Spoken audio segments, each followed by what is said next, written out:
More than 1 million Jews were shot to death in mass graves in Ukraine. This has been described as a forgotten Holocaust. We have identified 1,700 extermination sites, only of Jews, I mean.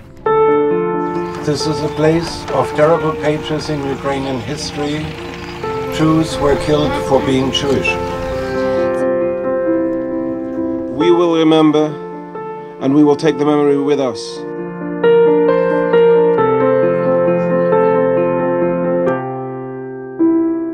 The Protecting Memory project was launched because we found that the chapter of the mass shootings of Jews in Eastern Europe has not been sufficiently explored. We decided to launch a pilot project to see what kinds of resources it takes to protect the sites, to do the historical research, erect memorial stones, to involve the local residents. So these are living memorials.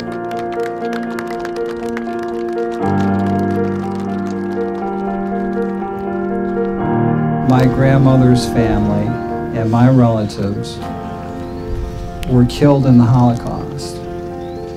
9 of them are here in Kisling.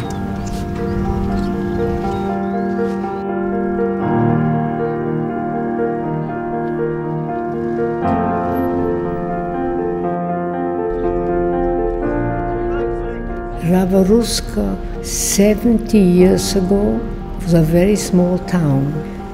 When the Nazis came, first they used to come like every week, and they went to grab the Jews off the street. Bullets were flying. I had to lie flat not to be shot, and they killed everybody. My parents, my brothers. Rabaruska was not a place among many. It was really a huge killing center. But don't forget, every person has been killed as one. Father Patrick Dubois, the remarkable French Catholic priest who has documented many hundreds of mass grave sites, started his work in Rabaruska. Why? Because his grandfather was a German prisoner of war at the site. He was the one who asked us to consider starting to protect sites. Despite the serious problems we have in our country, we've made it. We're here today, and it makes us happy to think that the people who died here are watching us from above. And I think they'd also be happy about what they can see here.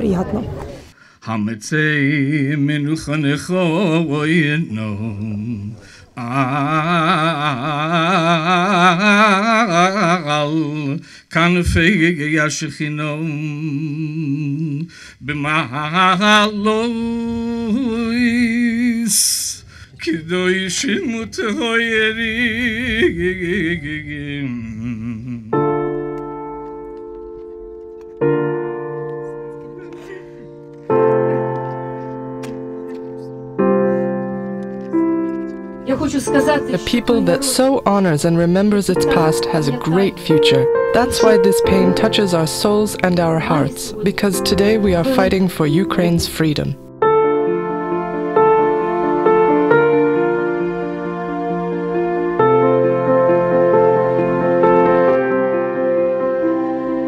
We connect these sites to the people around them, the towns and villages from where these victims were taken. This is really the best protection.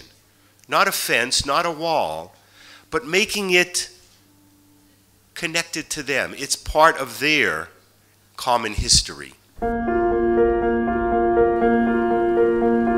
We were overwhelmed at the local response to the dedication of these memorial sites. From babies to those who were quite old and could barely walk. Very emotional for all of us. This history teaches us that we should never forget the terrible deeds of the Nazi regime, and that our children must never experience such a tragedy. That's why I think that every person living in the town of Ostrochets will make this a place of remembrance and will look after this memorial. People of Ostrochets, you can be proud. Thank you for your help. Thank you for your caring. It really touches us deeply.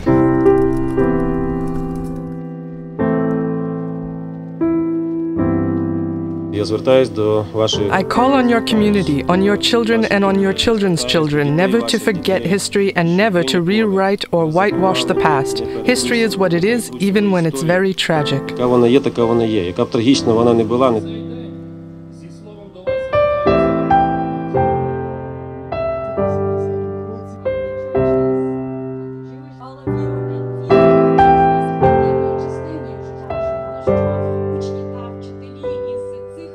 Very helpful was the education program that was initiated by the Ukrainian Center for Holocaust Studies to help educate local teachers about the history of the Holocaust and about Jewish history in their towns. And as part of the project, teachers in Rava-Ruska, working with students, decided to create a large outdoor exhibition, and the speeches of students were unbelievably moving. Also for the survivor we had with us, who simply didn't expect anything like this.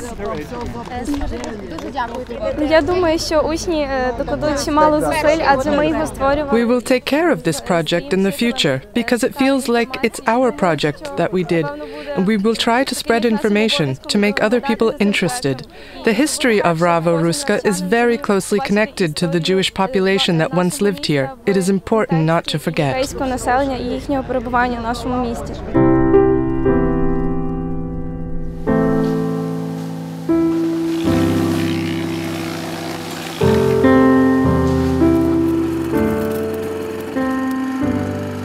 I acknowledge the really historic work that AJC is doing with its partners in the effort to educate Ukrainians about the Holocaust, to remember the role that vibrant Jewish communities played across Ukraine. It's not closure, but it's a comfort of knowing that my relatives are not only murdered, because they will always be murdered, but they aren't forgotten. Something very surprising happened during these dedications. We understood that due to the events in the Maidan and the striving for democracy in Ukraine, the integration of Jewish history into Ukrainian history is now seen as part of an historical narrative.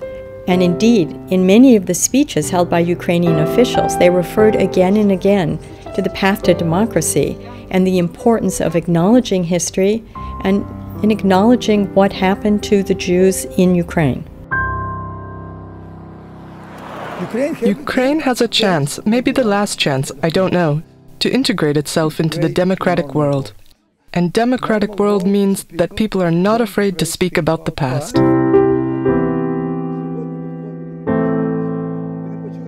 Suddenly everything comes back to me. A lot comes back to me.